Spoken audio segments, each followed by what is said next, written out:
GM, we are back. We have an incredible episode for you all today. Welcome back to Solana Weekly News, the show where we unpack the top stories shaping the industry and, of course, the Solana ecosystem. I'm Jack Dunham. I'm joined today by the wonderful Mr. Thomas Bahamas from just across the pond. GMT, how are you doing?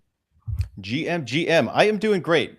Great day to talk markets. I'm excited about what's been going on in the market, and I think we got a good treat for the listeners today. We certainly do. It's going to be an incredible conversation. It is Friday, the 28th of August, the same week that ETF inflows are on an absolute tear. We are bringing back James Seyffart, friend of the show, everyone's favorite ETF analyst. This guy works tirelessly over at Bloomberg Intelligence to bring us all the key data, all the alpha, all the outflows, outlooks that we need to stay ahead of the curve. And Thomas and I are going to do exactly that today. Now, Thomas, you and I spoke with James on an episode of The Big Picture a few months back, and things, I have to say, were looking pretty bleak at the time. Happy to report now that prices, inflows, fundamentals all seem to be finally looking a little bit better for participants, for traders, for investors, for builders as well. So with that, are we excited to talk with James Seyffart today, the man, the myth, the legend from Bloomberg Intelligence? Shall we bring him on? Yeah, I say so. I'm extremely excited. It's been a big week for ETFs, so I'm excited to hear all about this, actually. Let's bring on James. Mr. James Seyffart, welcome back to Solana Floor. It is great to have you back. How are you doing, sir? What's going on? Thanks for having me. Happy to be here. Good morning. Vibes are up, Absolutely. right? Vibes are way Thomas up compared to last time I was on. Yeah, the vibes are way up. And I mean, a lot of what we talked about last time was like, hey, the ETFs are pulling in volume. The coins are not reflecting that. So, I mean, over the last couple months, we've seen like a pretty big difference in like a vibe shift in the market. Like, what is your feeling on that? Have you been noticing that as well? Yeah, I mean, it's funny. I think I said this last time I was on. When I talked to crypto native people, it was like the world was ending, like nothing is happening. There were some like, perks of things happening. But when I talked to TradFi, institutions, advisors, like they were never as bullish as these people seemed. Like they were like, oh, we're actually going to bring the world on chain. Like there were actually things happening from 2017, blockchain, not Bitcoin, which I laughed at and said was ridiculous. And like things are kind of happening now. It's not the same types of arguments, but there's actually things being built on chain. You have Hyperliquid, you have stuff being built on Solana, you have Lighter, like all these things that like blockchains are going to be able to do all this stuff and Bitcoin is going to have no value, which I never agreed with. Like there's actually things being built. And my base case right now is we probably put in a bottom. And if it wasn't the absolute bottom, we go back near there, it doesn't really matter. I mean, I feel like after all the horrible bad news, you look at like Bitcoin, Solana, like it just nothing wanted to go down much further than it was going down. So yeah, flows are coming back in.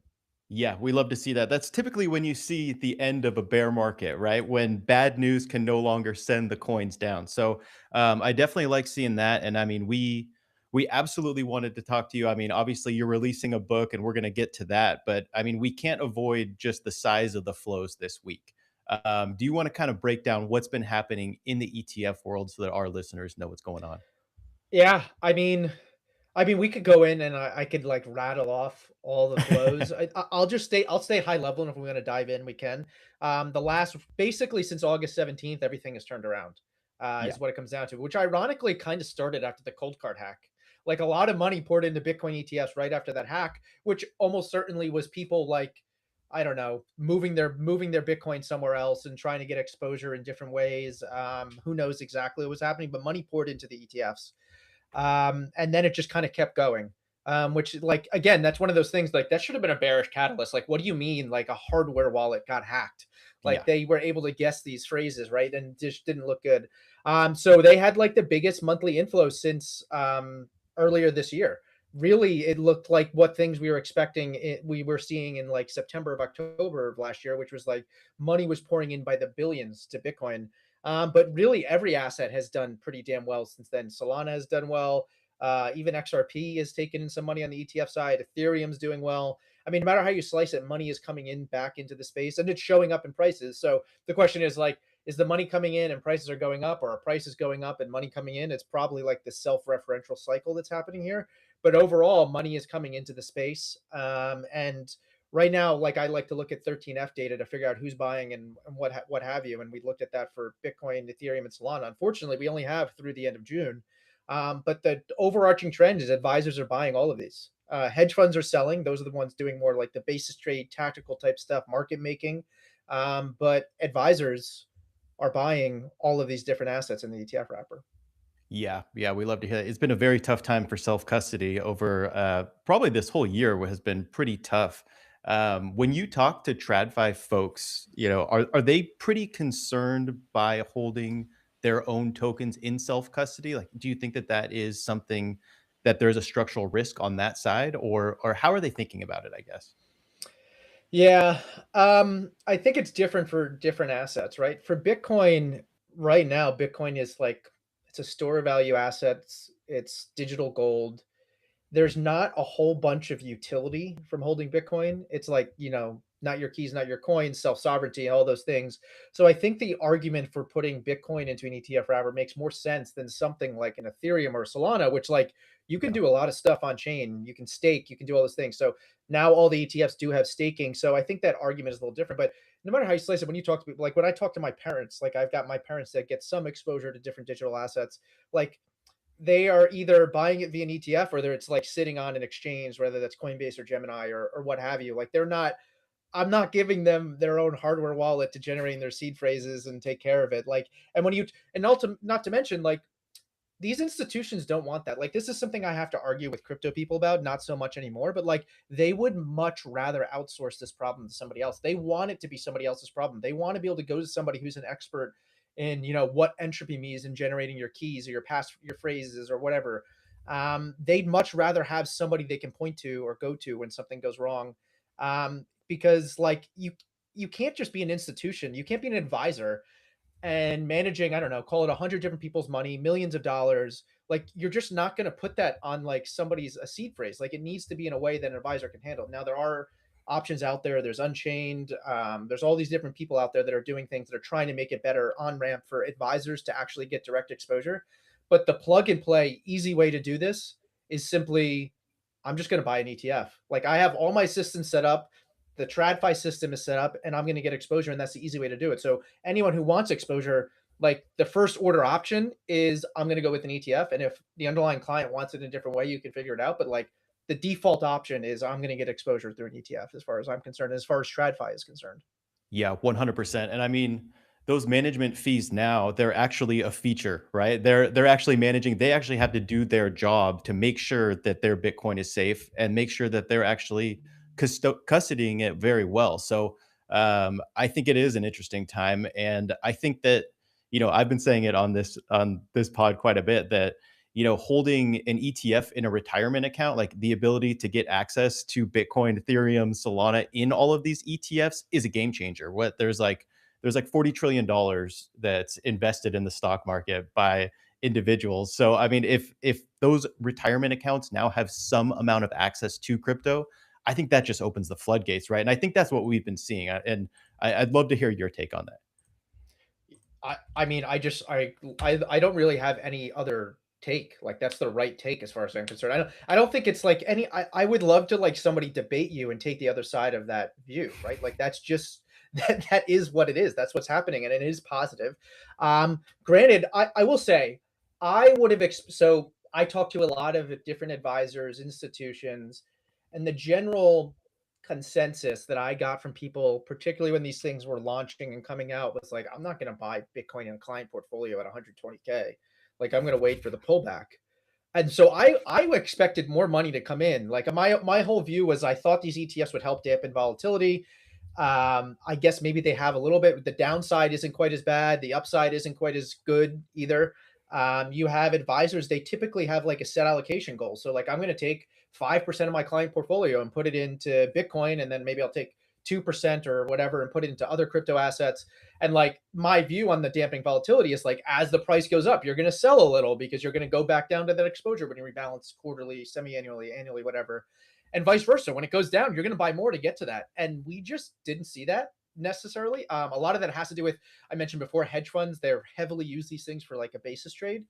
So a lot of the money did come out from hedge funds while advisors still bought. So maybe a little bit of that happened, but not in a really big way. Like the flows have not been good. And actually, we actually saw like some capitulation in July and June from these Bitcoin ETFs. They had, for a while, I was talking about like the Bitcoin ETF holders were the diamond hands, and then all of a sudden they weren't.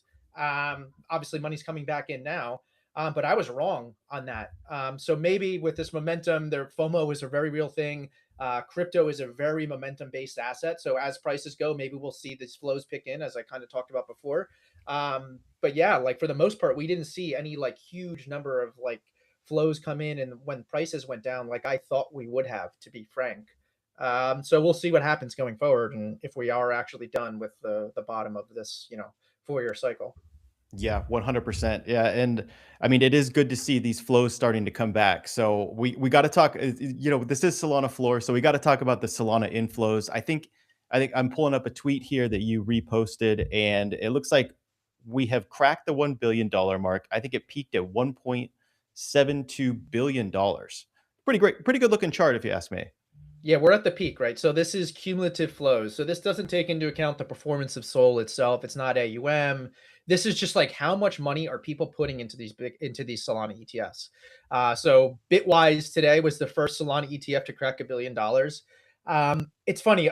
Whenever I talk to crypto people, like everyone like looks at what happened with the Bitcoin ETFs, which is like such an insane outlier. Like it is the most successful ETF by many different metrics. DRAM, which is related to AI trade, is actually more successful on some things. But like for the most part, those are like so far out on the spectrum of outliers of success that like trying to compare Ethereum, Solana, XRP hype to like what happened with Bitcoin is not great. And Ethereum is arguably the second best launch in many different categories too. So like, but for the most part, what stands out to me here is, as you said, 1.72 is the peak. We're at that as of the last time I looked at this. So that was based on yesterday's flow data.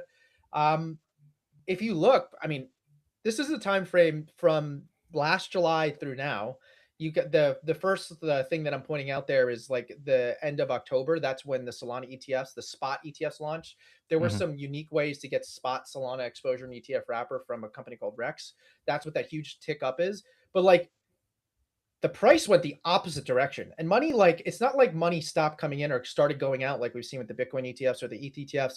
Like, it just kind of only went one direction. Either money was trickling in and going in, or it just wasn't going out. And if it did go out, it was very small. So, like, the resilience and stability of people just kind of allocating to Solana ETFs is extremely positive, I guess I would say. Like it just doesn't make sense with how bad. I mean, this thing went down over 60%, and people just kept putting, a little bit of money here. And a lot of it is advisors, as I was just talking about. So I know this is Solana ETF, but like, I mean, Solana podcast, but like also I'm not like XRP's biggest fan, but the XRP ETF chart looks very similar. Whereas Bitcoin and Ethereum, much more, existing holder base, they've seen tons of outflows. Yeah. I mean, that chart is a beautiful one to see, and I think it's bullish that all crypto ETFs are getting allocation, right? I think that's showing interest. Do you think this has something to do with like, all right, AI trade's pretty hot, right? Like people are looking to move some of their money from AI into crypto, and this is an easy way to allocate to it? Or do you think this is just, Bitwise is kind of getting to the point where they are telling people, they are actually out there actively selling this, like, hey, you need a little bit of Solana in your portfolio, you need a little bit of crypto exposure, and they're buying it? Or where do you think that's really coming from? Yeah, so it's not just Bitwise. Bitwise is the largest and most successful, but there's a bunch of other ones from other big name issuers, Grayscale, you name it. So like they're also out there selling it. And I think part of it is like everyone out there knows what Bitcoin is, right? Like even people who don't like crypto or Bitcoin, they understand what Bitcoin is. And so there's also like explaining what these other chains and assets do is a bit more of an undertaking. Like it's not just digital gold. It's very simple. Like how do you explain what Solana and Ethereum is to somebody who has no idea what a blockchain is? Right. Yeah. Like there's a lot more that needs to go into it. So I think part of it is, this is true for Ethereum too. So it's not necessarily the same exact argument, but like once you get comfortable with allocating to something like this, like you had to have done like your research at this point because it launched in a bear market, right? And when you look at those cumulative flows, it kind of makes sense. And you're showing right there the 13F filers, but like for the most part, I think part of it is anyone buying when Solana went from 200 plus to, you know, $70 a token, like they knew what they were buying and they understood what they were buying. Whereas like if we go into like some rip roaring bull market, go new all-time highs and money starts pouring in, some of that's going to be hedge funds on the basis trade, some of that's going to be FOMO, people jumping in that don't understand what they're buying, and that's when we'll see outflows. But I think a lot of this is just like we're building a huge strong base here, and yeah, that's the way I see it. Yeah, I would assume that had something to do with muting some of the dip. At least it didn't dip quite as hard because we actually had those institutional flows. And I mean, to be honest, you know, from the vibes in crypto Twitter, it seemed like TradFi bought the dip more than what crypto Twitter was doing. So it's like Yes, they were almost more bullish than the whole community that shows up every day to talk about crypto. It's wild times. I agree. Yeah. I mean, they were diamond hand holders until very recently. The ETFs really didn't see a huge spat of outflows until I would say July. It felt like the ETFs were actually puking a little bit. But still, even when the ETFs were puking, on a percentage basis or a relative basis, the amount of money that had come in over the year prior or year and a half prior, it was nothing. Like it pales in comparison to the inflows we were seeing from, you know, April 25 through October of 25. Like, yeah, we saw outflows. Everyone's like a big number. Oh, they saw $2-3 billion in outflows over the last like month or two. It's like, dude, they took in 30 billion in 6 months in 2025. Like what are we talking about here? Part of that is the price has gone down. So like the money that's leaving is going to be less, but still, like for the most part, even if you look at this and say people were puking, they largely held their bags. Yeah. James, you said something rather interesting there. You said, how do you explain to people that only understand Bitcoin what these other assets do, what these other chains do? And I find that quite interesting. And it's probably a good time to bring up the fact that you and our other favorite analyst, if you will, ETF analyst, have written a book. It's called Both Sides of the Coin. There it is.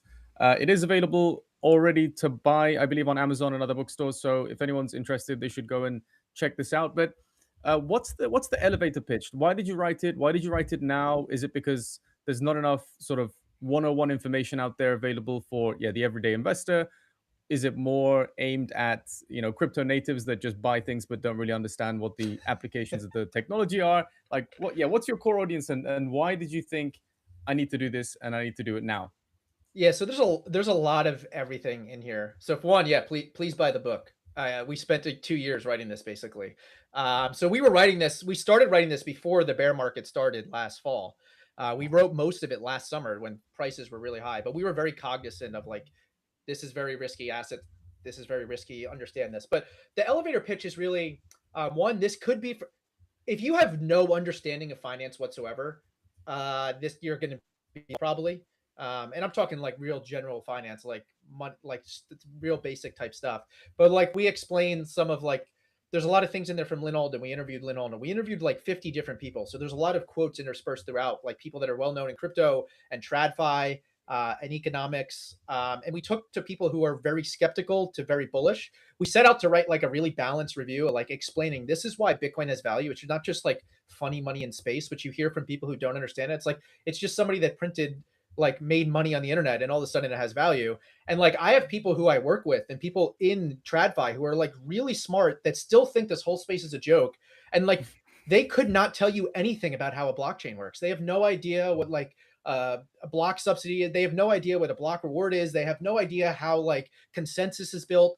They have no idea we're trying to do this from like the 80s essentially until, you know, Satoshi figured out how to do it. And now we have all these other chains. So a lot of it is just like explain to these people like, okay, this has value. And part of it is like every book that's pro crypto out there or pro Bitcoin, this is largely Bitcoin, but we do talk a lot about other tokens and stuff at the end, particularly tokenization and Solana is in there obviously, but it's a smaller part. More of it is about like the high level pitch for why people should take this more seriously. But part of it was like every book out there was either written by somebody who's like an evangelist and like Bitcoin and crypto are going to take over the world and solve world peace and world hunger and all these things, which like, that's not something we believe. We do think it should be something that people should consider for their portfolio, right? Like this is why you should consider this for your portfolio. So if anyone listening has somebody out there who is like complete skeptical and didn't understand it, but understands finance a little bit, this is going to be perfect for them. Like it's for people that we work with who like still have no concept and have never taken the time to understand what this is. And there's some nuggets in there for people who are more crypto native. We have a whole chapter in there about like who orange pilled Larry Fink and how, the Bitcoin ETFs actually got off the ground. We talked to a lot of different people in here. So yeah, there's a whole range of different things out there. And one of the things we do hit on a little bit is like there's this two sides of the spectrum on the conservative and left, like the socialism side and like the hardcore libertarians. And like both of these responses are like kind of to the same problem of like overspending and deficit spending. And, we look at that a little bit too. But yeah, it's a really high level book. You name it. I think there's something in there for everyone. Yeah, I don't know if you have any questions. Fantastic. Okay, so first of all, I think that you two are the perfect people to be writing this book because you guys have like really been at the intersection of crypto and TradFi throughout this whole battle, right? You guys have seen it from the start, and I mean, it's one of the hardest things to talk to somebody when they come to you with questions about crypto, right? I get questions like, "Okay, tell me about mining," and it's like, does it really, is that really going to affect, like your decision on whether you're going to buy or not? Like, does it really matter? I mean, how, like, based on this, and this is a pretty general question, but how do you think that we need to be talking to people about crypto, right? I think that a lot of times crypto gets in their own way, right? Like we could go into the weeds about, Solana metrics and what's going on with this and that, but I think that most of the time what we need to do is take a step back. Like, how do you recommend, when we're actually talking to people outside of crypto, how do we talk about that?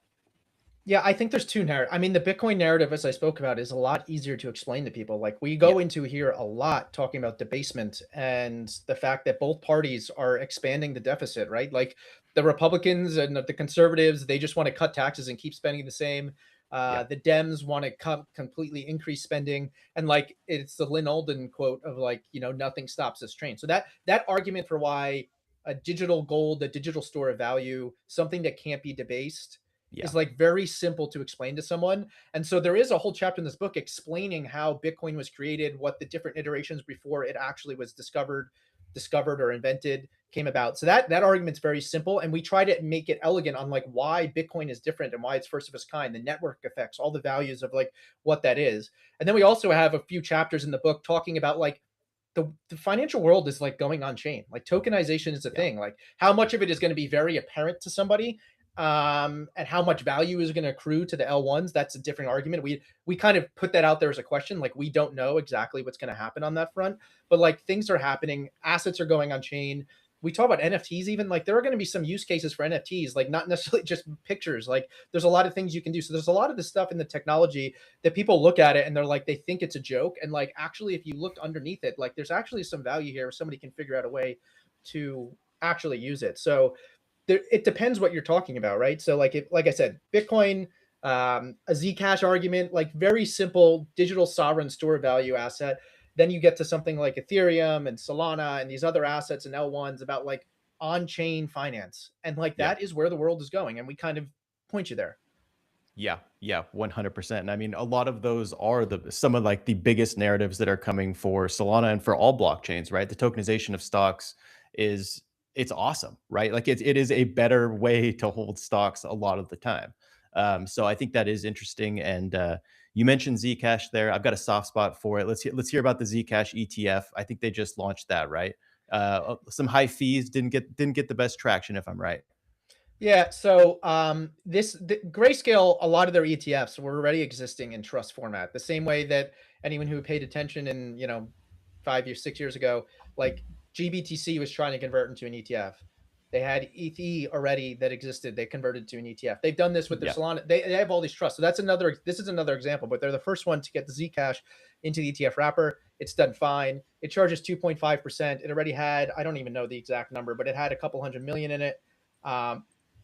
Ticker is ZCSH. I'm going to pull it up on my screen right now. I'll tell you exactly what it's doing, but it's doing fine. It's trading okay. It has 320 mil, but again, it charges 2.5%. It launched in October of 2017. So like, obviously if you got into Solana way back then, like you did pretty damn well, or if you got in after the FTX situation. So yeah, it's the first. There's going to be others. Yeah. That's awesome. Yeah, I mean, I feel like I have PTSD from the GBDC trade that happened. I feel like there was like massive discounts, there was premiums, it was back and forth. It was tough, but we made it through. That's right? how I We made got my start. That's how I got my start in crypto. People started following me because I was tweeting and writing about like the grayscale trusts because I had to cover them for my job. And that was when people really started following me. And then it went to another level with the actual futures ETF and spot ETF launches. But like, yeah, I love that stuff because there were so many idiosyncratic things that if you really read the documents, understood what was happening, there was alpha to be made there. Um, yeah, there it's was kind of good. gone now.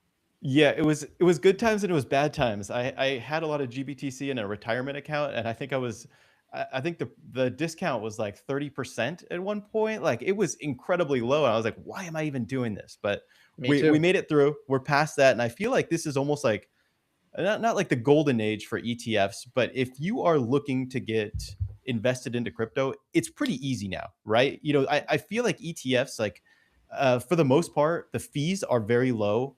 There's staking in Ethereum and Solana ones, so it's actually great access to anybody as like the first. If you're like crypto curious, it seems like a fantastic way to get invested. Do you think that that's like if somebody's interested in getting involved in crypto, that's kind of the first step, and then maybe like a centralized exchange, and then like holding their own keys as like a third step, or how do you view that? Yeah, I mean, there's not every asset's available in an ETF wrapper. They never True. will be. So if you're going to be a degenerate and like really go out on the limbs, trade meme coins, go on some of Yeah, these yeah. newer L1s that are only available on some exchanges, like you kind of have to be on chain. You kind of have to be going to one of those centralized, more crypto native exchanges. But yeah, I think for the vast majority of people, the simplest, safest, easiest way is just going to buy an ETF. That's part of the other part of our book, right? Like one of the things we've been arguing since the ETFs came out is like they make things easier for people who don't want to deal with on chain, or maybe they don't want to create an account at like one of these centralized exchanges. So it's the easy button, if you will, which is what ETFs have done in their history. Like they're a great financial technology. They democratized gold back in 2004. That's the first time that normal people were able to trade financialized gold without using derivatives and futures that were inefficient for long-term holding for the most part. So there's all these things that ETFs do, and they're doing the same thing with crypto, but there's limits, right? And for broad-based exposure, I honestly, one thing I've been wrong on, which I think I'll be right long term, is I'm pretty bullish on actively managed and index-based ETFs. Um, right now, most of the money obviously is in Bitcoin when you're going to exposure, then Ethereum, and then all the other coins. Um, Index products are doing decently well at gathering assets. I think they're third after ETH right now. I would expect them to be number two at some point in the near future, and potentially challenge Bitcoin, but maybe not. But I just think like T. Rowe Price, which is a legacy active manager, like as storied an active in financial manager gets, right? And they have an actively managed ETF that trades around 12 or so different altcoins, including Bitcoins and bulk Bitcoin and others.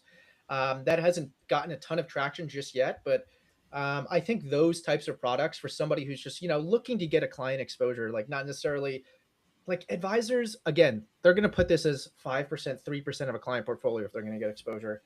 Yeah. Not every advisor is going to bother. Like, why are they going to spend so much time trying to understand the nuances and difference between all these change and assets to get exposure when they can just buy a one-click button? I'm going to buy, an altcoin ETF, or I'm going to buy some active manager that can do this. And one thing I do think, unlike large cap equity or other things in the US for exposure, like generating alpha is really, really, really hard. If you know what you're doing in crypto, like sometimes things seem so easy if you're just on top of what's happening because there's still so much retail in there. So I think an active manager is actually going to be able to generate serious alpha over like, a broad-based index of the asset class. So I think, coming the next 2-3 years, this next cycle, I think we could see index and actively managed products in the crypto space take off. So Yeah, that's one thing I'm 100%. I mean, optimistic about. that sounds like a very interesting product, right? I mean, people have been pretty conditioned to buy like the market index, to buy like a basket of the top, and if people understand that they want some sort of allocation to crypto, they probably want the index, right? So I feel like that definitely sees like I see that as being kind of the future of this. Like, what else can you tell us about the future of ETFs? Are you still, giga bullish as we close out this year? You think that we keep seeing these numbers increase? You think we keep seeing a lot more offerings that are going to be coming out to us, or what do you see coming out here? Yeah, I mean, we're not stopping anytime soon. We're going to see liquidations. There's a lot of products that have launched that are like covered call on these different assets. Not all of them can be around. The Bitcoin covered call products are actually fairly successful. Oh, But like that's where you just basically sell options on top of the underlying asset to generate income. So it's a way to change Bitcoin's. You're giving up some upside to get some current income, right? And you can do that with other assets too. There are a bunch of ETFs out there doing it for different crypto assets. We have like products that are going to give you protected downside, but then you cap your upside. Everyone's finally launching these things, seeing where people are going to be interested in buying. yeah, But for the most part, like ETFs in general, like not even just crypto ETFs. Obviously, it's been brutal for crypto ETFs. The prices have dragged down their assets pretty heavily over the last, nine months or so. yeah, But ETFs in general are on an absolute tear. We have yeah, something that we track called the Triple Crown, and it's like the annual level of AUM. Well, it's the annual level of flows and dollar volume in ETF launches. And last year they won the Triple Crown, so they broke all three of those records, and they broke them handedly. This year they're well on track to do that again, like absolutely demolish. So that's just ETFs in general. So I think any crypto ETFs that are launching into this system are going to benefit. And then like, you have 10, 15 years now where you start talking vaults and some of the stuff that Bitwise is doing for asset management with tokenized assets, and it looks even better for the space. So yeah, I mean, I'm as bullish as you can get for the ETF wrapper in general. And I think like I said at the beginning, like watching Bitcoin and other assets, Bitcoin trading around 60K, 62K, and like all this horrible stuff happening and like it not really going down. I was like, okay, this feels like if we're not at the bottom, we're getting damn close because there's just not enough. It was seller exhaustion. There's not enough people to sell anymore. yeah, Um, yeah. Took a while. 100%. All right, we got to start wrapping up pretty soon, but I do have to ask you one pricing question. We had Alex from Nansen on recently, and he made a pretty bold call. He said that we are never going to see Bitcoin below $60,000 again. I mean, I'm sure you've heard a million of these type of calls over the years, but like with these ETF flows and these numbers really ramping up, like is that creating a floor that we're going to be seeing? And like, what do you think about that? Do you think that we've bottomed, and do you think that we have the flows to hold that level? Yeah, so I mean, I'm not allowed to make any price projections. I could get Yeah. fired. Actually, that's not true. I mean, I work with Mike McGlone, who's like, if anyone who pays attention to this space and looks online, he's off and on every week with Wolf of Wall Street, Scott Melker, and those guys. I mean, he's calling for 10K Bitcoin. Oh, really? Yeah, I would say somebody that I work with is saying that that's the bottom. I don't. I would push back against that 10K bottom. I would say I would I would not I would not make that bet that we won't see 60 again. I mean, I think there's like we got rejected at the 50-week moving average just recently.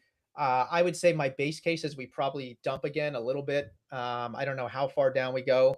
But like I wouldn't be I wouldn't be shocked if we went below 60K again. Would I be shocked if we went below like 40 or mid 40s? Yeah, I'd probably be pretty shocked. But yeah, I don't know. I'm not very good at this. I'm not going to pretend to. I was one of the people saying that I thought mostly the 4-year cycle was over, and but I also did think the amplitude of the drawdowns and rising prices would be, de-amplified. It was going to be less. So I got that right. But yeah, I really thought the 4-year cycle was going to be, if it existed, be very much less severe than this. So don't listen to me on any of my views on price is my answer. And honestly, I'm looking at what's happening with flows and stuff. And until July, like I was like, if you showed me these flows and I didn't see the price reaction of what was happening to the underlying assets, I'd have been like, the assets are doing really well. Like this looks Yeah. good. So like people like to look at, oh, this ETF is launching, this is bullish, the flows are coming in, this is bullish. And really, like, I just keep going back to the fact that like ETFs are just a piece of the pie. Yes, they can help. Yes, they can do this. But like you look at Bitcoin, Saylor, sold a whole bunch of Bitcoin and he was selling down at the lows and it still wasn't going down. Yeah. That's another thing. I was like, okay, if Saylor is selling, like I thought that was like, sirens, like this is it. This is really bad. And like it was just kind of like, okay, he's dumping billions of dollars into the market and it's fine. But Yeah, it that wasn't. was unreal. Right at the bottom too. It's why we show up into crypto. There's never a dull day. You never know what's going to be happening with the prices, but it makes it fun. And I am definitely interested in reading your book here, both sides of the coin. James Seyffart, thank you so much for joining us here. Check out, I love your Twitter page. I feel like you're always tweeting out the alpha, so thank you for that. Thank you for this book. I'm going to get into it, and we really appreciate you joining. Yeah, thanks for having me. Always happy to join you guys. All right, James Seyffart. Take care, everyone. James. Thanks again. All right, let me pull this off the screen here. Man, I'm bullish. I'm bullish. How about you, Jack? I've never been less bullish on my internet and more bullish on crypto at the same time. The divergence is very much real. I can't see you, but I can hear you. You can hear me. Okay. Well, that's what counts, and I can't see you anymore. So it seems like it's just me here. That was James Seyffart, both sides of the coin book. And I think we're gonna bring Finn on here in a little bit if he's around. There he is. I've brought myself on, Thomas. I'm coming out of the wings. There he is.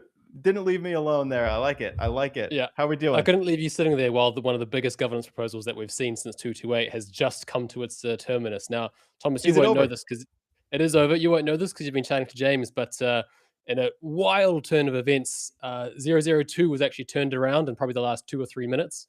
So we got that one across the line at 67%. And 003 has unfortunately, or fortunately, depending on your point of view, that one has not crossed the line. So good news is double disinflation is on the way. It's been a nail biter, fellas. I tell you what, you've been chatting to James, but I've been scrolling the timeline, and it's been very, very spicy. Wait, did it really come down to the last 2 minutes? It might have been the last 5, but with UIs getting updated and the likes, that's how it played out. But I'm going to kind of give you the verbal rundown. Basically, with 10 minutes to go, we were hovering around kind of 63, 65%. And it looks to me like Mert has just gone an absolute rampage. He's been, picking up the phone. He's been chatting to Kraken, maybe Galaxy, and among others. And he's been able to overturn some of these last votes. I think the biggest flips towards the end was Kraken. So Kraken, obviously, huge amount of stake. They were voting no originally. I think Mert got hold of them, and he was able to convince them to change most of their votes over. Galaxy Digital, Galaxy also swapped over. So thank you, Michael Marcantonio, friend of the show. Well done on getting that one across the line. And look, it's been quite remarkable, guys. There's been the timeline's been very, very excited. Inflation's coming down. Solana's going up. We love to see it. Finally. Should have asked James for another price prediction. How high is it going to go? And then, of course, he would have got very frustrated with us. But that was a great conversation. I appreciate it. And thank you for doing all the research while we were dealing with internet and connectivity issues there as well, Finn. What's the general vibe on the timeline then? Is it that this finally, after weeks of very long... Oh, breaking up there, Jack. I think he's asking for a vibe check, Finn. Yeah, but look, vibe check is generally people are... Oh, you know what? I think you're cracking up there as well. So I'll just... I'll go on with the vibe check for a second. It seems like the pricing kind of stayed flat. Wait, Finn, I think you're back. Yeah. Look, Sol got a nice little micro pump off the bat. The candles wicked back up to 106. I think the Sol chart isn't going to be reacting too much on a short time frame based on what's been going on. But scrolling the timeline, everyone's euphoric, everyone's excited, everyone's relieved and thankful to Mert and for the likes of Kraken and Galaxy for flipping their vote. But there's still some frustration towards some of these large-scale validators who did not flip their vote, didn't want to. Looking at people like Figment, Ledger as well. So I think these firms have not done themselves any favors in the eyes of Solana. Obviously, now everyone loves Kraken and Galaxy. But look, fellas, double disinflation is here. We are going to accelerate that disinflation rate. Solana is going to its terminal inflation rate of 1.5% many years sooner, 3 years, let's say. So look, everyone's excited. It is some lingering debate on the abstain function and the process of the governance to vote itself. We might still see 003 come back with the abstain function, reimagined. But ultimately, everyone cares about disinflation today. That's the biggest story that people are going. I like to hear it. So I think this is bullish. I think it's been needed for a while. So I'm excited to see this. And shout out to Mert. Is he potentially the best bag worker in the business? I mean, he probably just went on like full Mert mode and just went out and calling everybody. And I mean, for him to get that across with 5 minutes left, fantastic. What a dramatic ending. Yeah, I'm going to bring this one on screen here. Mert, after 500 calls in the past few hours, we got all the votes in the last seconds and passed the disinflation proposal by a literal hair. Thank you to everyone who was open to changing their mind. Let's go. We did it. Sol, $1,000. So, yep. people are loving it. Everybody is clapping Mert on the back. Everyone's saying well done Solana. Everyone's praising democracy.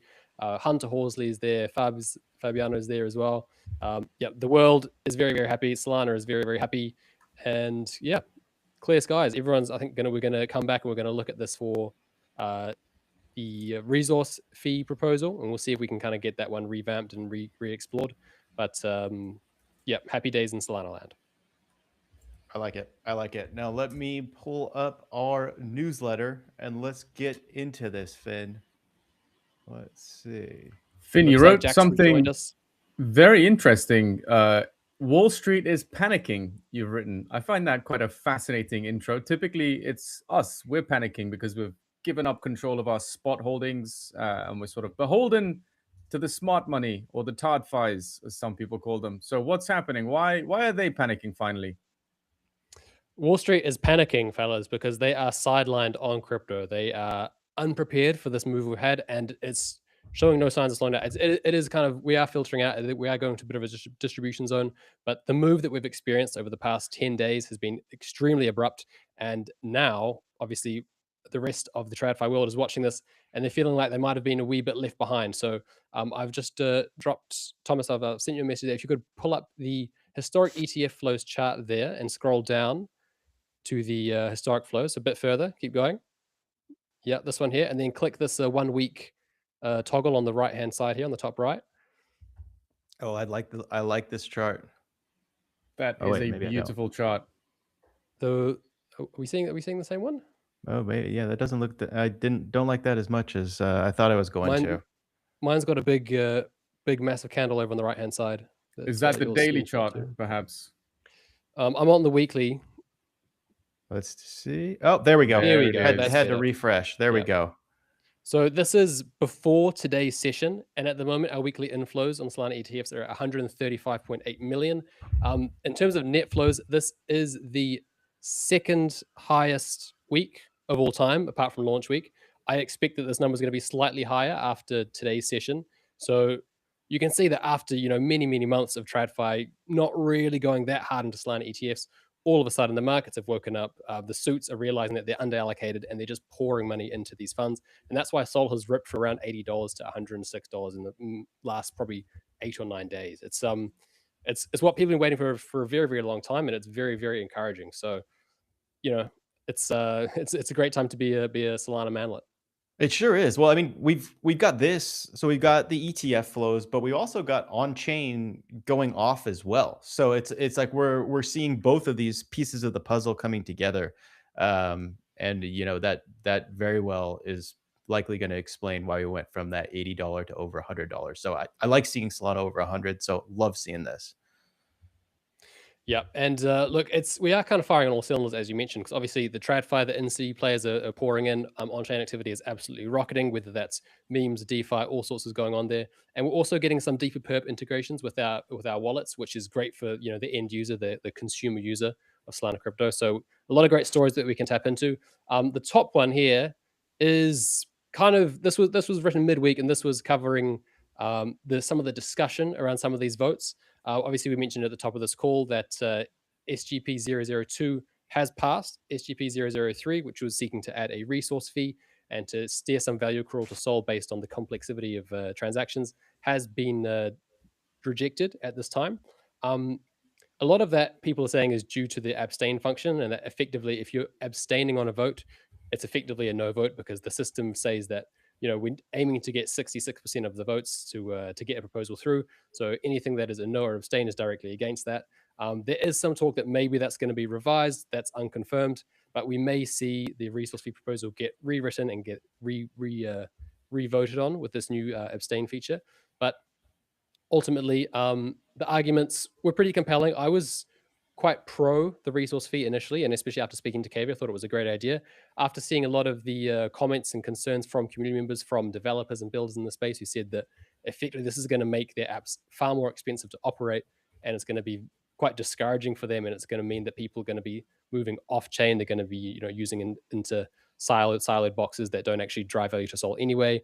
It seems like a misalignment of incentives, so that's going to be reworked, and we'll see where that goes. Even though Toly actually endorsed this at its lowest level, he said that at a 1 Lampert per 10 CU units, it's pretty much what we had before.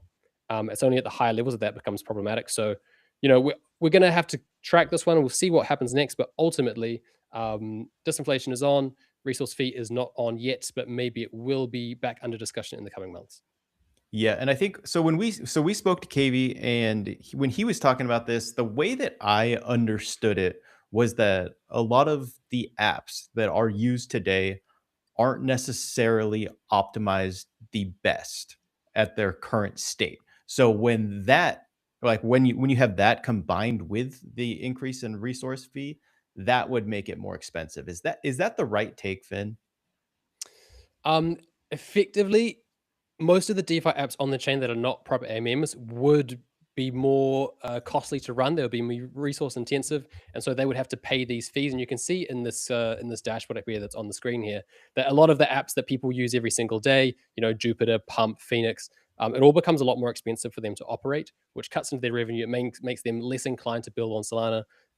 Means that it makes more sense for them to build things off chain, like we've seen from other perp dexes like Pacifica, like Bulk, and it favors prop AMMs. So I guess the trade-off here is that it makes Solana even better for spot execution at the sacrifice of maybe hampering prediction markets, perps, all kinds of other emerging financial instruments and platforms. So, there's an argument that if SGP003 was to pass, that would be great for spot, that would be great for prop AMMs. It would hinder everybody else, and it would mean that Solana was effectively going all in on spot trading and leaving everything else, all the other future applications we might want to build on the wayside there, because it would mean that Solana is basically not the most efficient place to build for those applications. So, I kind of flip my position on this. I think that maybe SGP003 could be revised. They could probably rethink that. I like the idea in principle, but if it discourages all the builders and it sends them away, we're going to be left with quite a barren chain where not a whole lot is happening outside of spot execution. So, yeah, that's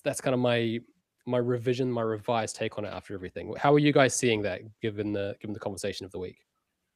Yeah, I mean, I tend to agree with you based off hearing that, right? I mean, we can't be the app chain if the apps won't work, with the increase of this, right? So Yep. so we need those to work. I personally was, pretty excited about hearing the burning of Sol and just seeing that outcome. That's a desirable outcome, right? It seems like it fixed a lot of incentives on the way as well. So I was very excited about that, but also, a lot of these apps that I see on here that it would potentially cost a lot more on these apps, I use all the time, right? So I don't want to necessarily be paying more if that's the end state of this. So, maybe they need to tweak it a little bit more. Maybe it needs a little bit more research. I know that they did a ton of research, right? I read a couple of those pages before, or a couple of those reports before KV came on, and they went extremely in depth. But maybe not everyone quite processed it enough. So, with that said, it seems like it needs a little bit more work, but I like the direction of it. What do you think, Jack? As long as we don't get into governance fatigue, I think this is a very healthy discussion. We want to bring net new holders of Sol as an asset, net new users of the chain, but we don't want to scare away the builders and the apps that people are going to be using on chain. So there's definitely a balance to be struck there. I'm not quite sure we've reached that balance yet, but I love to see the entire ecosystem having these debates. I love to see people, picking up the phone, doing some old school convincing, some lobbying, if you will. So I think overall, very healthy signs of a growing, maturing ecosystem here. Yeah. So there's two tweets I do want to bring up very, very briefly here that kind of elucidate that thesis I was mentioning earlier. Vibu here says that this penalizes the exact financial use cases that we want on chain, like perps, options, prediction markets, all of which are early stage growth stage bets at this point. The mechanism is interesting, but it seems like a bad time to do this when we have yet to hit PMF here. And I'm inclined to agree with Vibu here. Like, Solana is already the best place to trade spot. Yes, we can double down on the winners and we can improve the execution by making it cheaper for prop AMMs.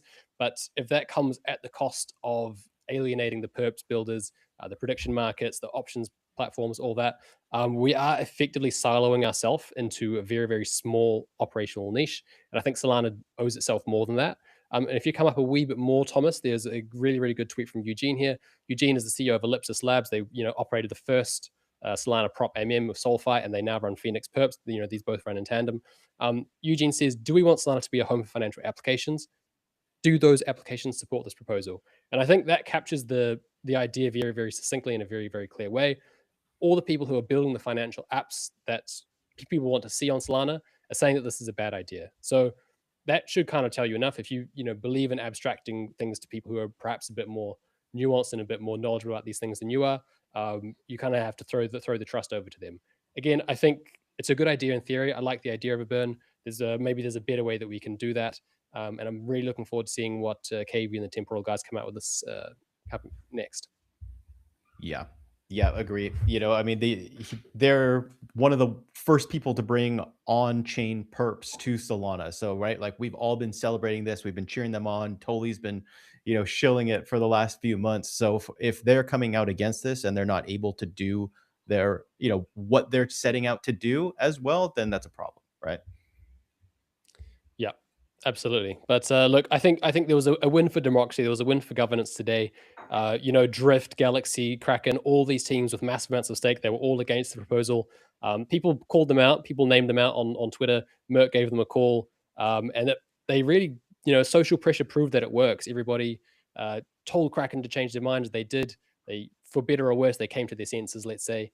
And I think it's for the best, because if you're holding your Solana on Kraken, if you're staking on Kraken, Kraken probably didn't tell you what was going on with this. Obviously, centralized exchanges, they've got a huge amount of things to be thinking about. They're probably not educating everybody who's holding any amount of Sol in their exchange and telling them how they can vote and why they might want to do that. So Kraken basically just voted on behalf of everybody's stake. And under the new system, stakers are able to overwrite the validators.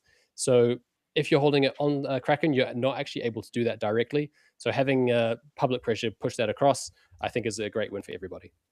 Yeah, and I mean, centralized exchanges have a ton of stake, right? So that's where, I mean, they make it very easy to stake your Solana, right? You just go on the Kraken centralized exchange, hit stake, and it's there. So people aren't necessarily, as involved in their staking as they are if you're staking natively, is my understanding. Yeah, and or any of us we can connect our Phantom wallet, or like we can connect our Solflare wallet to the UI, and we can change the votes ourselves. If you're staking Kraken, you're not able to do that. So message to everybody, if you're feeling comfortable with self-custody, get your coins off exchanges. That way you can use them in DeFi, you can vote on these things, you can actually take a more of a play a role in this ecosystem. But yeah, very exciting. Obviously everyone's happy about disinflation, and we can hope that that leads to clearer skies and greener candles in the future. But I don't have a crystal ball, who knows, but it's encouraging at this stage anyway. Sometimes it does seem like you have a crystal ball, though, even though you say that you don't. If I did, it would be a very different world for me, probably. That sounds good. Should we get into the second story, or do we have anything else that we need to go over on this one? No, I think we're all clear there. I think the timeline is euphoric. Everybody's happy that everyone got the outcome they wanted, apart from the prop AMMs. But Solana won today, so that's mostly exciting.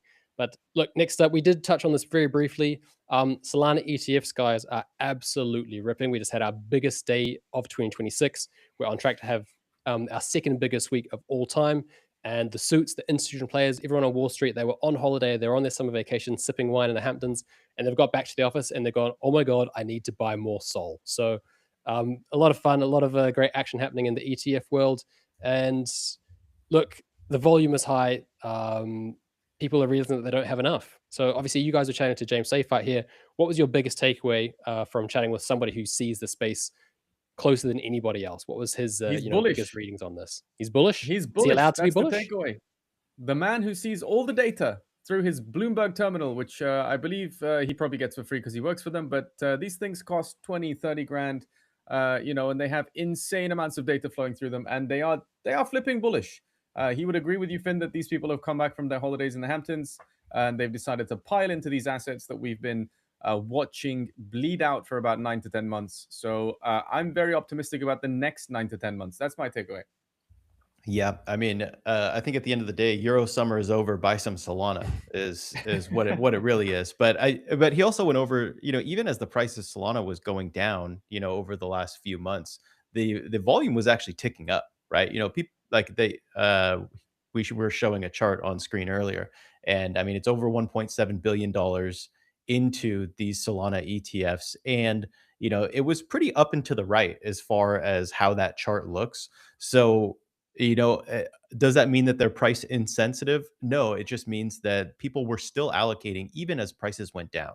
So I'm curious to see how things go when prices, actually start going up, and not mania, but I would say that sentiment has definitely changed from when the prices were going down only. So it's an exciting time. I'm excited.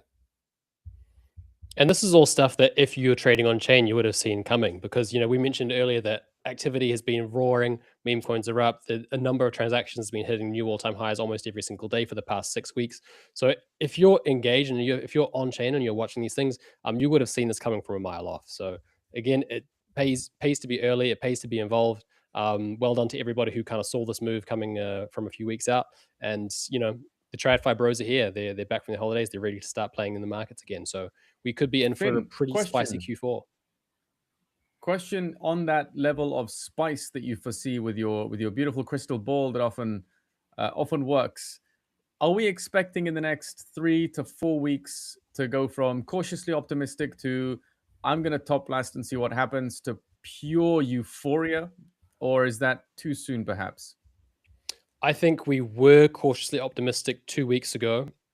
We had those big juicy candles when Trump went on the stage and he said hyperliquid. And now everybody is pretty much in full-blown euphoria. Open interest is back to pre-1010 levels. Everybody feels like they've missed this move, so they're leveraging up to try and make up for lost time. But at the same time, so many people are sidelined, so that any dip does get eaten very quickly.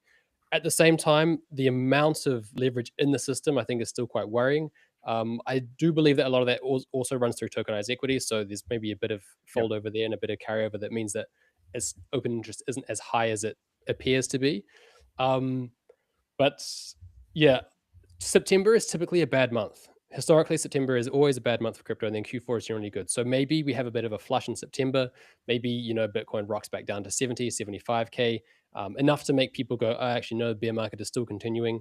But look, I think given the debasement trade, given the promises of so much money going into treasury buybacks, and given the fear that is just around the dollar going to absolute, Hades, I think, Q4 could be quite spicy. September could be a bit choppy, is where I'm seeing it. Yeah, I mean, Interesting. it definitely looks good. Conversation with, it looks good right now. I'm gonna maybe take the other side of that argument. The yes, historic data, September chop into Q4, have sort of a happy ending to the year, if you will.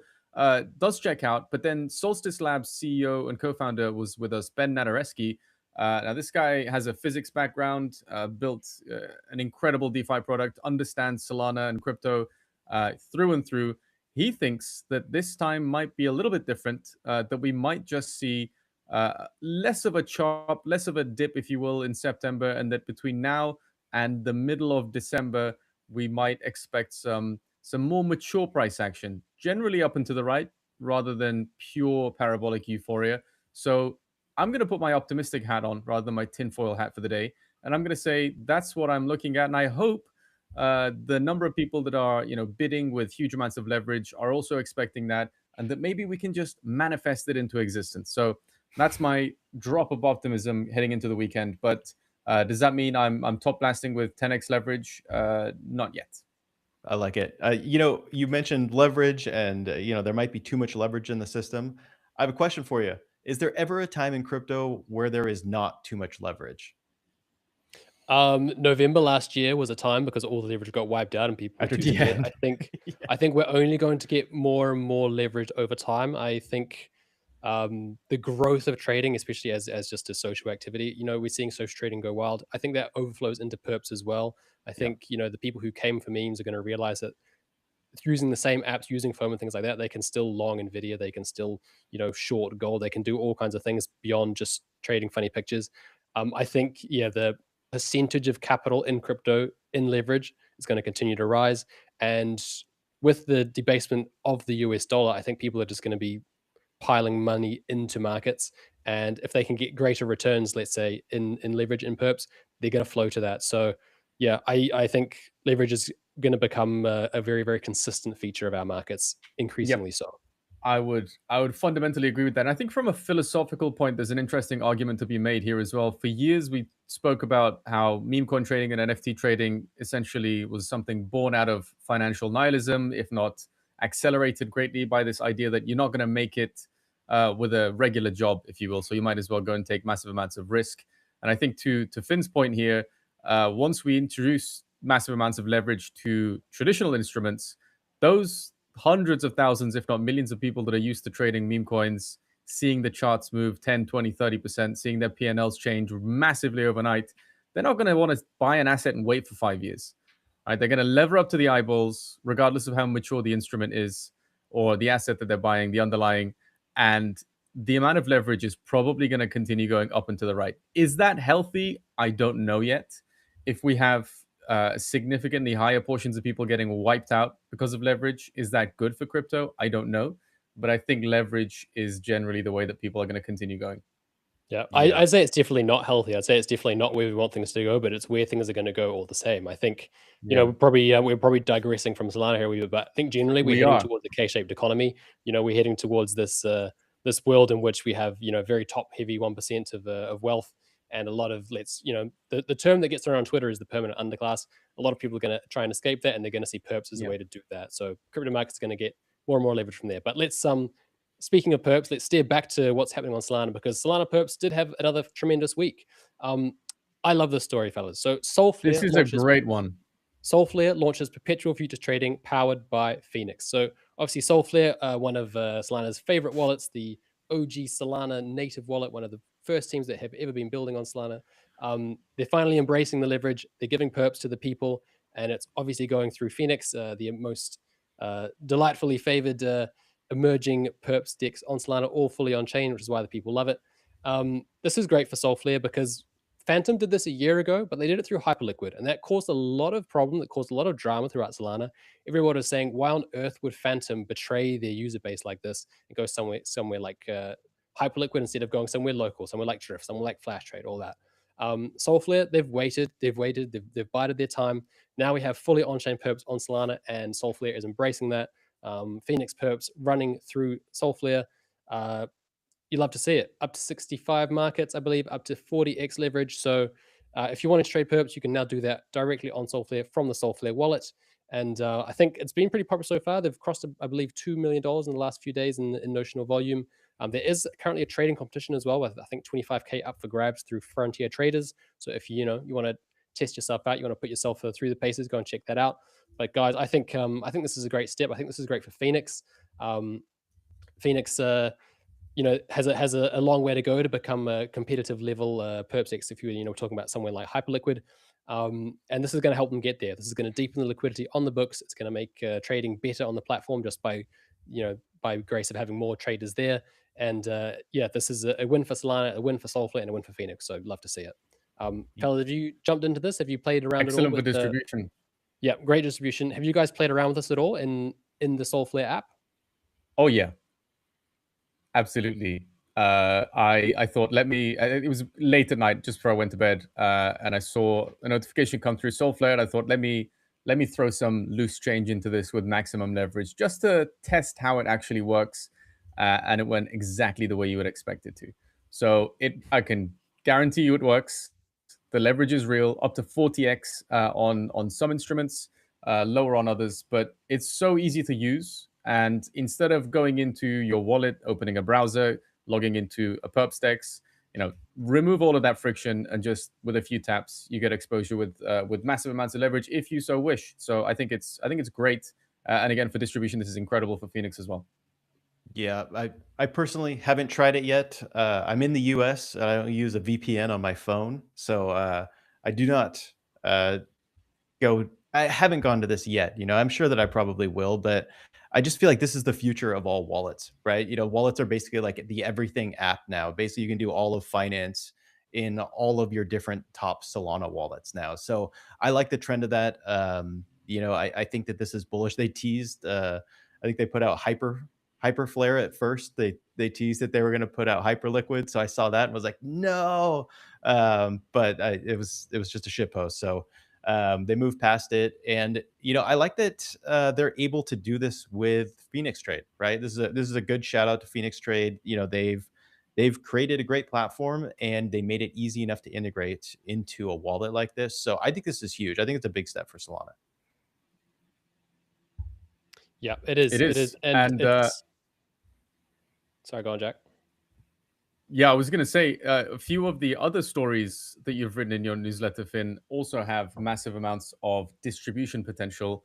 I don't want to run away from this story because it's incredible, and we will definitely be discussing this Solflare and Phoenix integration with them at Breakpoint, which is going to be in London in November. And TB, you probably won't have to use a VPN when you come to London to trade perps directly in your wallet. That'll be nice. That'll be nice. We'll definitely get in the trenches when we're out there. I love the idea of Thomas just loosely Frontier Traders, I using think a they have... VPN and accessing perps dexes in the US. Wait, sorry, what's that? I love the idea of you just admitting to using VPNs to access perp dexes while you're in the US on the stream. Yeah, I mean, on my computer only, which is completely fine. Indeed. But look, even as Trump you mentioned, said, Jack, we're going to bring hyper liquid into the US. So I think you're probably free from any legal repercussions for the foreseeable future. Yeah, and I think the good news there is, like, once Hyperliquid comes in, I think that opens the door for all perps dexes, and then I'll be a leverage trader, and I'll get liquidated very quickly, right? You can join us in the liquidation Hopefully ranks. not. Sounds good. This one, I've been waiting to get my teeth into this one, Finn. Yeah, thank you for covering this. I think Foundation also made a big point of letting us know how significant this is. We talk a lot about headlines with big numbers that don't really mean anything. This is the opposite. Charles Schwab cannot be understated. The amount of distribution potential that this brings. 39 million active accounts can now just one click buy Sol. I think this is massive. Finn, are we underestimating the significance of this? I don't know, Jack, to be honest. Thomas is probably actually the best person to speak on this as a US based person who's probably more familiar with Charles Schwab. But look, Charles Schwab is it's a household name. They have 39 million active accounts. They are, administering $13 trillion worth of assets. I think in the US, when people talk about, seeing a brokerage, Charles Schwab is one of the top three that people talk about. Having them list Sol, having them add Sol, AVAX, and Link to their crypto product, which currently only has Bitcoin and Ethereum in it, is potentially massive. If even 1% of all of these accounts, decide to buy Sol, that's going to be 390,000 new people buying into Sol. So look, massive distribution opportunity. And it comes from Charles Schwab clients asking for this, I think. It sounds like, according to the press release, it's because Charles Schwab is looking to expand their range because they're getting so many of their clients, so many customers saying, guys, we need to see more crypto assets on here. People want exposure to crypto. Don't gatekeep that from us. So massive potential TAM here, people who can finally tap into Solana. But the thing that I found really funny, guys, as I was reading through the press release, and Charles Schwab was saying that they're going to do 75 BIP fees. And they're saying it's, best in class, one of the greatest fee rates that you can get for investing in crypto. 75 bips to buy Sol is massive. If you come on chain and you just swing something through an aggregator, I think you're paying dramatically less. Let me try to find the stat that was in this article before.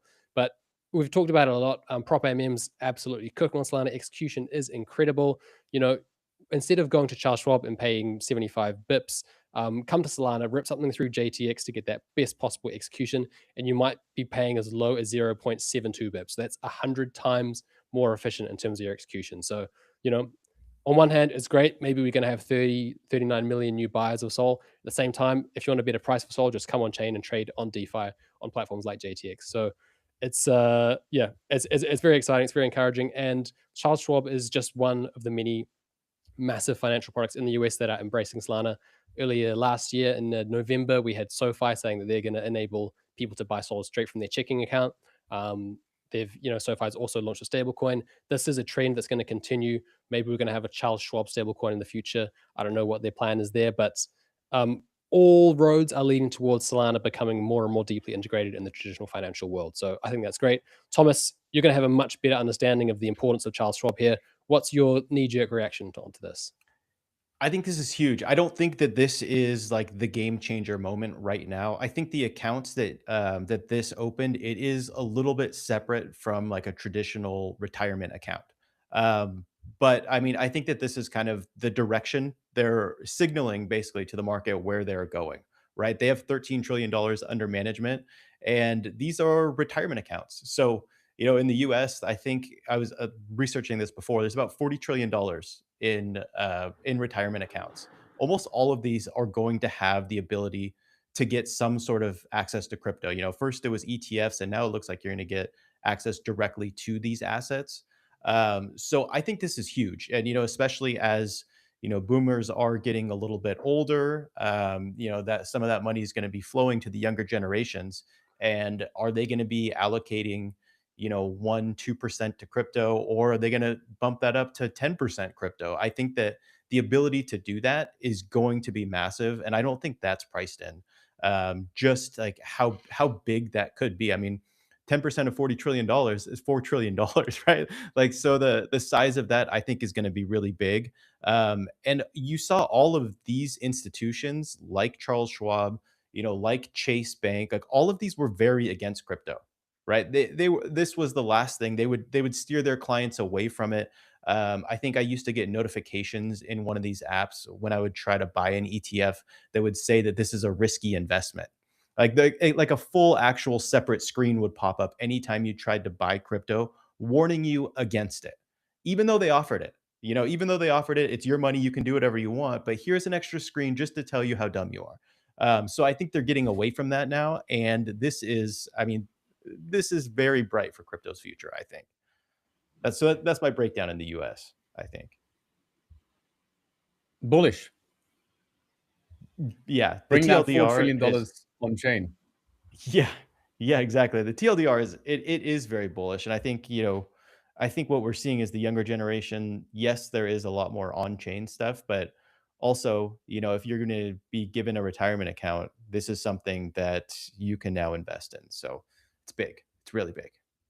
I also believe that the younger generation trading on chain is what actually makes these valuable for, let's say old generations to start allocating, right? Because if we didn't have a zillion people trading meme coins on Solana, we wouldn't have the network activity that justifies its performance, and that's what makes it appealing to people for other reasons. So this is something that Toly and Raj have mentioned a lot, and that new technology often trends towards entertainment and silly use cases before getting expanded out to something a bit more mature. This is that thesis playing out in real time. On-chain activity is driven predominantly by meme coins, and that's what makes Solana so valuable for things like tokenized stocks now and in the future. So yeah, the trend is only starting. It's only going to get more interesting, I think, for these massive allocators and these let's call them retail users using platforms like Charles Schwab. This is what makes Solana appealing to them. 100%. I completely agree with everything you just said. Yeah. And speaking of these institutional heavyweights, we have many more rolling through to London. So the Solana Foundation has, in their infinite wisdom, given us a few little hints and a few nice little teasing moments about what to expect in London this year. Apparently, guys, this is going to be the biggest breakpoint we've ever seen. Every single year is the biggest breakpoint, but Foundation is saying that they're projecting 8,000 guests coming together in the Olympia in London. 8,000 is huge. 8,000, yeah. I think last year at Abu Dhabi, we were 4 or 5. So if we're getting twice as many people there, it's going to be absolutely massive. But the theme of this year is token super cycle. And from what it sounds like, they're still quite coy on the details, but it sounds like we're looking at a conference dedicated entirely to what tokenization can mean for current markets, what it means for future markets. And the host and the list and lineup of guests is going to be mind-boggling. We've got Raoul Paul, who's obviously needs very little introduction. We've got the CEO of MoneyGram already announced. There's all sorts of people coming through. It's going to be a very, very big event. And look, I think if you're interested in Solana, if you're passionate about Solana, it's almost essential that you go to Breakpoint. Every single year, I'm just blown away by the caliber and the quality of the event. And this year is going to be no different. Fellas, what else can we expect from Breakpoint this year? A long Solana floor stream covering absolutely everything you need to know about Solana, the teams that are shipping nonstop, all the new financial primitives that are being developed on chain, where to find your alpha. I think the best place to go if you are not attending is the Solana floor live stream from Breakpoint. And if you are there, stop by in the booth. We'll be there in the main hall, live streaming, covering everything you need to know about Solana. So come and say hello to us. And if you have some major announcements, then let us know as well. Yeah, I like this. I like the theme of the token super cycle too. I think that's going to be interesting. You know, we always get to interview a bunch of very interesting guests there. Yeah, I think we had Raoul Paul on there last time. Hopefully we can get Balaji on and a few other people from this list here. But it's a fantastic event. You know, I went to my first one last year, had a blast. And this one's a little bit closer for me, so I don't have to travel for a full day. So we got that going for us, and I'm looking forward to it. Yeah, I'm looking forward to chatting to Raoul Pal again, because Raoul Pal, he's got some great charts. He's got some great theses on global liquidity and where things are going to go. I'm ready for the banana zone. I think, if we can get a Q4 banana zone like he's been promising, there'll be a lot of very, very happy people at Solana Breakpoint in November. We need the banana. When banana? Question number one for Raoul Pal. As always, every time we talk to him, Raoul, when banana? Indeed, Hopefully indeed. soon. But listen, fellas, speaking of tokenization super cycle, there is one part of Solana that I don't want to say I'm disappointed by, but we're losing our lead. So we've been saying for almost a year now, since X stocks launched in July 2025, that Solana is the home of on-chain stock trading. If you look at this graph here, the dominance has been incredible. For the past year, Solana has dominated 90% of all on-chain tokenized stock volume, and that lead has been eroded in the past few weeks.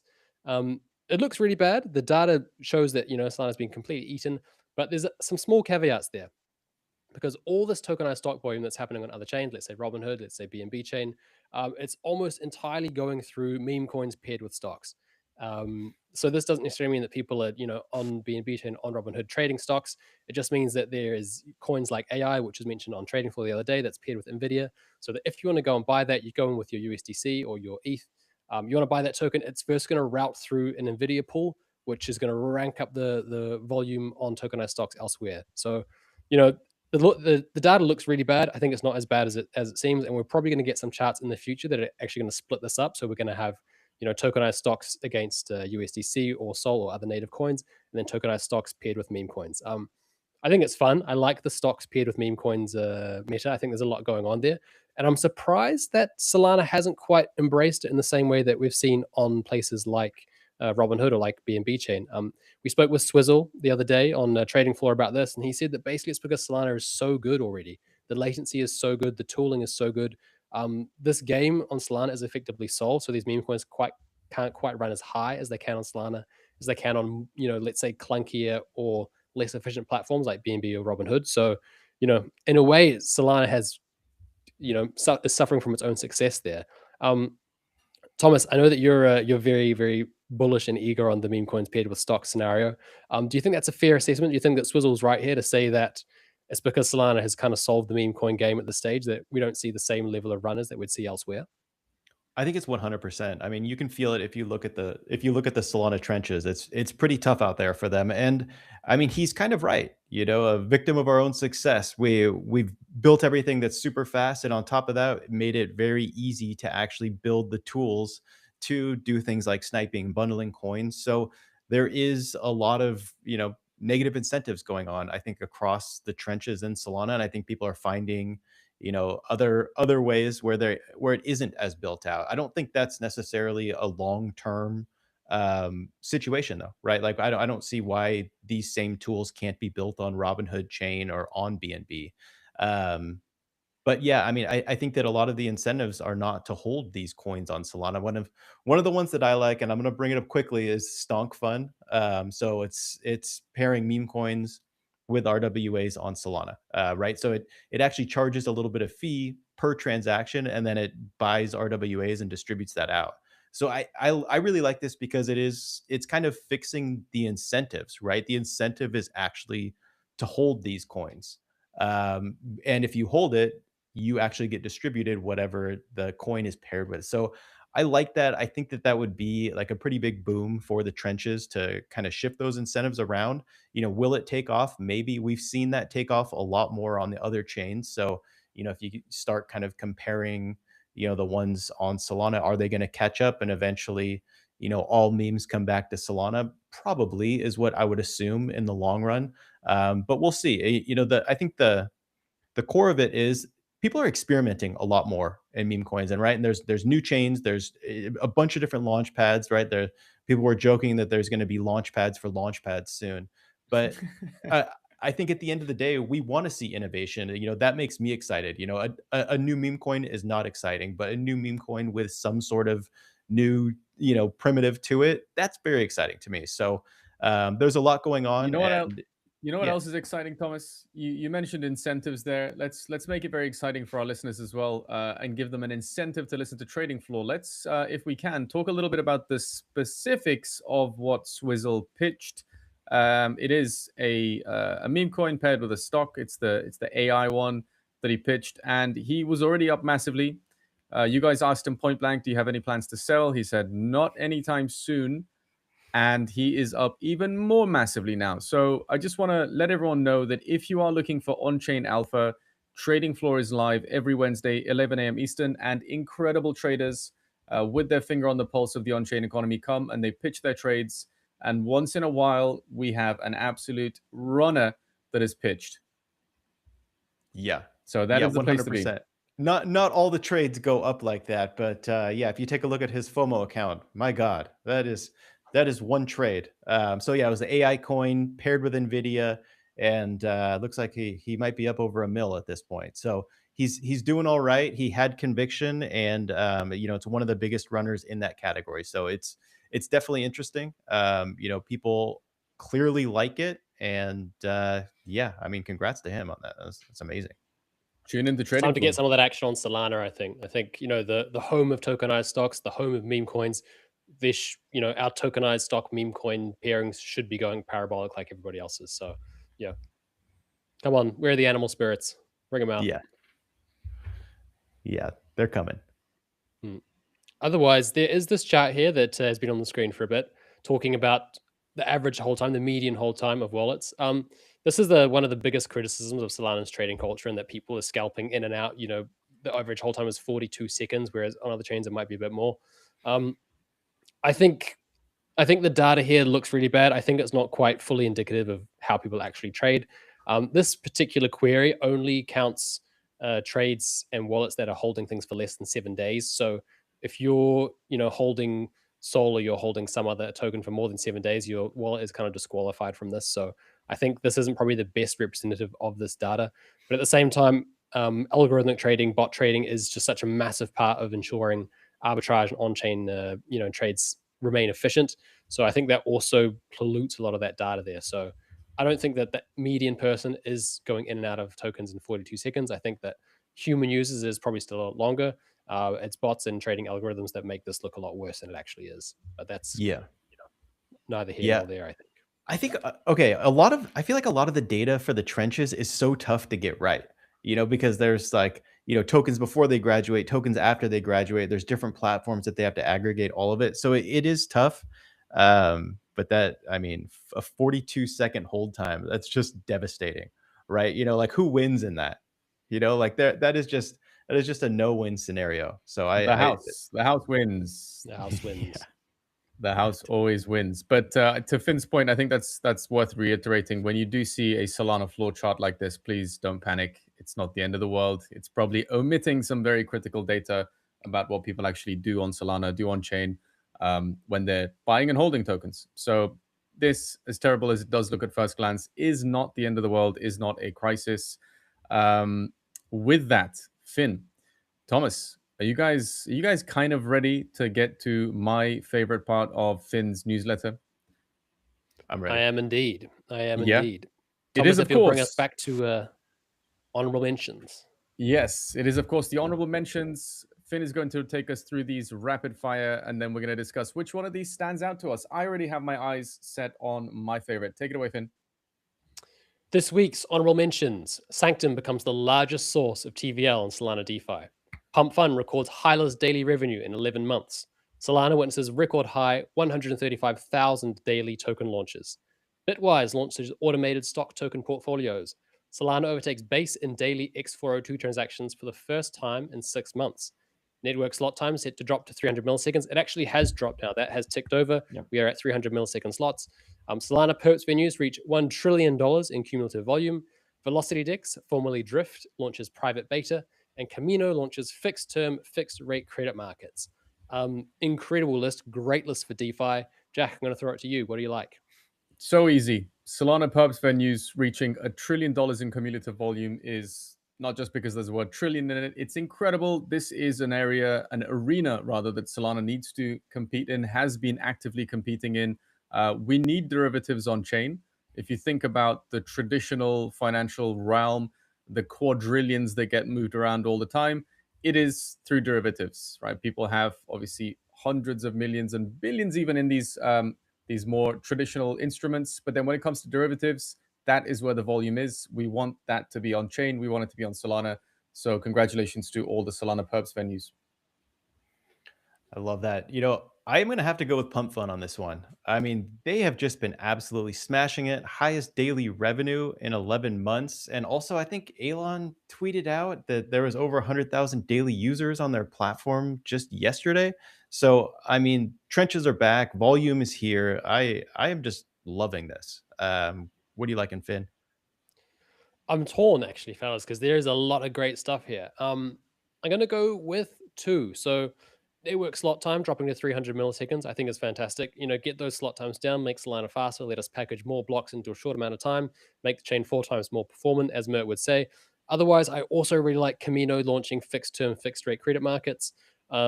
This is a table stakes in TradFi, and it's something that the pool-based lending market model hasn't been able to deliver for since crypto's DeFi beginnings. Camino seems to have solved that problem. Now, instead of paying variable rates, you can go to Camino and you can borrow for a set amount of time, paying a set amount of rate, and you can predict your your financial outcomes a lot easier from that. So well done, Camino, for shipping this. I'm looking forward to playing around with that once it comes out of private beta. That's fantastic. So Great it almost sign of works. maturity. Yeah, it almost great works sign like of maturity. like normal credit now, right? Yeah. Pushing swiftly on. You guys did a video earlier this week breaking down what drove that enormous move we saw a few weeks ago now. We're holding at a pretty solid price level since that pump. Jack, break it down for me. What was the declencher that set that ripping? Yeah, a lot of people thought this is the beginning of the next leg up, right? People expected that the pump was largely a result of new, fresh capital allocating with conviction for the long run. But it turns out when you peel the curtain back, there is a slightly more complex, definitely less sinister, but more complex reality that's playing out in front of us here. The Scott Bessent led buybacks are set to double from 2 billion to about 4 billion per operation, which is huge. And that is, of course, related to the $40 trillion of US debt. It's too much. They want to bring that down. Now, his take is that they can grow their way out of $40 trillion of debt.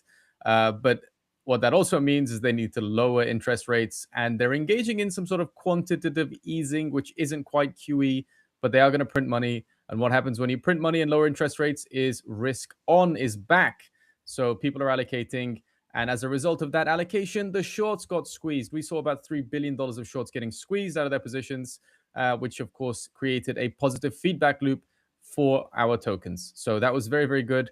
And worth mentioning also that thank you to President Trump for mentioning Hyperliquid is going to be coming back onshore, if you will. They're going to bring that back to the US in a fully legally compliant way, he says, but remains to be seen what the timeline is around that. And of course, Hype went to all-time highs, where I think it is still trading at.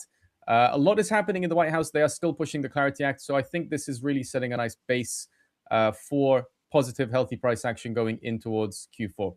But a lot happening, lots of different catalysts. So go to YouTube and type in Solana Floor, and you can check out all these deep dives and see how it impacts your holdings as well. We love it. It seems like the debasement trade is back. Bitcoin is looking great again, right? It is back. Guys, we've got a question in the comments here that I want to bring up that might interest you. This one's coming from HoVDZ. How far do you think Hype can run compared to Solana in this next bull run? What would be the limiting factor? Very good question. Hype, obviously one of the best performing assets in the crypto market over the past 2 years. I said off camera once to you guys that I think Hype is probably one of the greatest crypto assets ever, ever to hit the market all time.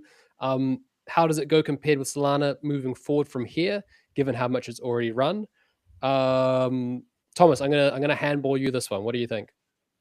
All right. Well, first of all, you said that right before Trump said hyperliquid. So we ended a stream, you said that, and then the price went up like 25%. So yes, you have a crystal ball. This is a tough question, right? I mean, I feel like Hype has the tokenomics of Hype are pretty good, right? And it is one of the best assets and one of the best projects in all of crypto right now. As far as verse Sol, like I don't want to I don't want to be anti Solana here, but I mean I feel like it could potentially flip Solana on this, right? I mean I don't think it's that far. You know, it's crossed Solana before. Um, it's like I personally want to see Solana go up higher, but I mean I don't know. I mean, Hype right now is at all-time highs and is breaking out, right? You know, I think that I'm gonna take over here. add some Take over here nuance before I to say that. something I can't take back. Yeah, exactly. No, I want to introduce a new angle to that. It's difficult to say, I think, from where we're standing because Sol has already gone so much higher in the past than where it currently is. So it seems easier. There's almost less friction for Sol to reclaim its previous all-time high. But Hype is trading at all-time highs right now. So it's difficult to gauge how high it really could go. Now, in relation, those two assets, how high they're going to go, I think this cycle is a really interesting question. Could Hype hit Solana's previous all-time high? That is $1 million question. If you can answer that with conviction, you're probably very long Sol and very long Hype at the moment. I am going to say be equally allocated. If you think those two assets are going to be outperformers, if you think they're going to outperform Bitcoin, for example, allocate to both of them. I think they're both very, very solid assets to have in your portfolio going forward. And nothing you hear on today's show is financial advice. This is all for entertainment and informational purposes only. There was a question there. What would be the limiting factor? The limiting factor for me is that, let's say Hyperliquid gets onshored onto the US. It's fully compliant, it's fully regulated in all these steps. That probably means that you need to include KYC. Being able to trade on Hyperliquid, accessing these international global markets with huge amounts of liquidity, without KYC is kind of the whole value prop of Hyperliquid. It's part of why it's become so popular. So part of my limiting factor, my limiting belief on Hype is that at some point there may be a KYC requirement. And when that happens, Hype is going to take a massive hit. Now, the question becomes, if Hyperliquid gets hit with a 20% or a 30% drawdown because of a headline news like this, by that time it might already be $150. So that's why I think it's very hard to predict what Hype is going to do. I think there is some regulatory overhang that is unresolved. I think the promise that it will be resolved is not quite enough until it actually happens. So against Sol, I don't want to say, but there is a limiting factor, and it is that KYC requirement that still is clouding Hyperliquid's future. But who really knows? No one expected Trump was going to say it on the podium, and he did. So we can never map out what will actually happen. Yeah, and I actually like what Jack said there. I mean, you can own both, right? You know, if you don't know which one's going to go higher, I don't think being a maxi on any, like one particular coin is going to get you anywhere, right? You know, if you like both assets, you can own both assets, and who knows how they'll implement it in the US. I think a lot of times, like previous crypto protocols like Binance, they'll have their little US silo, and then you just hop on a VPN and you can use the normal one. So I don't know. We'll see how they actually implement that. I'm sure they probably don't want me saying that right now, but yeah, I mean at the end of the day, I think that once the market starts going crazy, I think both assets will go up. Not financial advice, but I am bullish on both. And courtesy of Hilo, you can actually mint tokenized leverage on Hype. You can mint X Hype on Hilo, and you have liquidation-free tokenized leverage on the asset itself. So worth checking that out if you are curious. Now, next up, Thomas, earlier this week on Wednesday, you and I sat down with Alex Savanovic and Swizzle, two very, very knowledgeable traders with many, many cycles behind them, to chat on trading floor. So this was a really, really good episode. Great to chat to Alex about everything that's going on at Nansen and how one of crypto's oldest analytics platforms is analyzing the market these days. And then to back it up with Swizzle, who, his FOMO portfolio speaks for itself. He's doing incredibly well in the markets at the moment. Thomas, What was your biggest takeaway from that conversation with both of those guys? Man, it was fantastic. There was so many like gems in that conversation, but I even just like the title of this, right? Like betting on the bull run's fastest horse. So Swizzle responded, I said, "You don't own any Bitcoin," right? He first of all, he posted like what his portfolio was right before Trump announced Hyperliquid as well, right? So it was like 3x long Zcash, it was mostly hype, and basically everything that he was holding just ripped, right? So we were kind of talking in that context, and I said, "So you don't own any Bitcoin? What's going on here?" And he's like, "Look, in the bull run, I want to own the fastest horse. Right now, that looks like Zcash. That looks like hype, and that makes a lot of sense, right? You know, I want to be allocated to the coins that are going up as well." And he had a lot of there was a lot of like, hey, you need to position yourself before the big move. Obviously, we were talking after everything just ripped, but he's like, look, I spent the last while, looking for the right coins to set myself up for when there is a bull market. I'm going to hit and I'm going to hit big. So I think that there is a lot more that goes into, investing rather than just buying meme coins based off what somebody says, right? There's a lot of thought that goes into it, and it pays off when you do it right. So that was a fantastic conversation. What was your takeaway, Finn?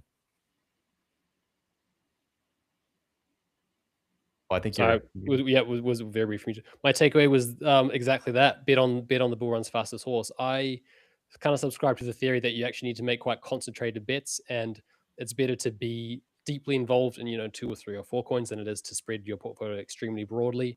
You want to be as ingrained in the coins you're interested in as possible. You don't want to spread yourself too thin, because you also need to manage your attention, you need to manage your information flow. And if you're trying to track 20 assets, you're not going to be getting good information across all of those. So find the fastest horse, dedicate yourself to it, learn all about it, whether that's Sol, whether that's Zcash, whether that's hype. That's up to you to decide. But bet on the fastest horse, and then allocate most of your concentration and attention to a few bets instead of spreading too broadly. But yeah, fantastic conversation. We will be doing another trading floor next Wednesday at 11 a.m. Eastern time, and I'm not gonna share the alpha guys, but we have got 2 incredible guests. Probably this is going to be one of the episodes I'm most excited for. The caliber of who we've got bringing on is absolutely incredible, so you won't want to miss that next week on Wednesday. Let's go. Indeed, indeed. And so this week's stat of the week, going back to ETFs, guys, this one is a absolute banger. This one from Teddy Few saying, today's volume in Bitwise's Sol ETF smashed through Monday's record volume, trading over 126 million, the highest volume single day trading of any Solana ETF ever. BSOL has now traded $500 million total over the past 7 sessions, and price is up 13.4% today. Guys, this is what I was saying. Everybody, all the TradFi bros, they were in the Hamptons on holiday. They came back, they opened up the desk at the trading floor, and they went, "Oh my god, I'm underallocated," and they've been pouring capital into Sol ever since. Massive volume, love to see it. Great for Sol, great for institutional adoption of crypto. Yeah, if we were to do some technical analysis on this chart, it's just up and to the right, right? It's a full breakout. It's a Bahamas breakout. Yeah. Everyone likes a Bahamas breakout. All right, should we get to the state of Solana in a tweet? State of Solana tweet. This one's actually probably a bit outdated. So in the wee hours of this proposal, as I mentioned at the top of this call, it kind of got overturned in the last 5 minutes, but it was looking all day like neither of these were going to go through. Tweet here from BM saying around 3 hours left in the Solana governance vote. As of right now, 0.2 and 0.3 are not passing. And Anatoly Yakovenko, co-founder of Solana Labs, reacting with 3 crying emojis. Toly wanted these to go through. We got half of them. He endorsed the second one to a certain extent. And we're going to come back in a few weeks, probably in a few months, and we're going to see what is going to happen with this resource fee. We're going to see if this new governance process with the abstaining votes is going to be sticky enough to make it through for future rounds. I think it is. I think it's a great system. I love being able to vote on this as a staker instead of leaving it to the validator to do that for me. Yeah, things are going to improve. The processes are going to improve, and Solana as a whole is going to improve because of it. There will always be growing pains, but there will always be solutions. So another massive week on Solana, fellas. Yeah, I'm very like optimistic. that vote was so contentious and so close. Yeah, right. That means it kind of struck a chord in a lot of people, get a lot of people talking, and hopefully they can come back with something that works for that resource and inclusion fee. Right. A lot of very smart people who care a lot about the future of Solana are very much engaged, and they're putting their money where their mouths are as well. We love to see it. It's a net positive for the decentralization of the chain, I think. And as Finn was saying, we expect to see a revised proposal coming through, and I'm fairly optimistic as well that we're not going to get to a point of governance fatigue if it's only one proposal that comes back. I mean, I think back to SIMD 228. That was a very contentious debate, and people were getting quite salty, quite angry with each other. I'm fairly convinced we won't have a rerun of that, but looking forward very much to seeing the next revised version of that. Ladies and gents, that was your week in Solana. I want to say a massive thank you to James Seyffart as well for coming on. If you tuned in later on in the show, then go back to the beginning. ETF analyst from Bloomberg Intelligence, of course, James Seyffart, discussed the latest book that he's written and published with Eric Balchunas, who is, of course, another one of our favorite ETF analysts, bringing us all the alpha from within the Bloomberg terminal without charging us for it. So always a pleasure talking to James Seyffart, and go and check out the book. It's called Both Sides of the Coin.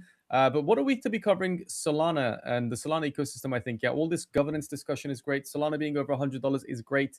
ETF inflows being on a tear is great. Charles Schwab with, the 39 million accounts, finally letting people one-click buy Sol through their accounts is great. So if you're a builder, if you're an investor, if you're a trader, I think it has been a very, very good week.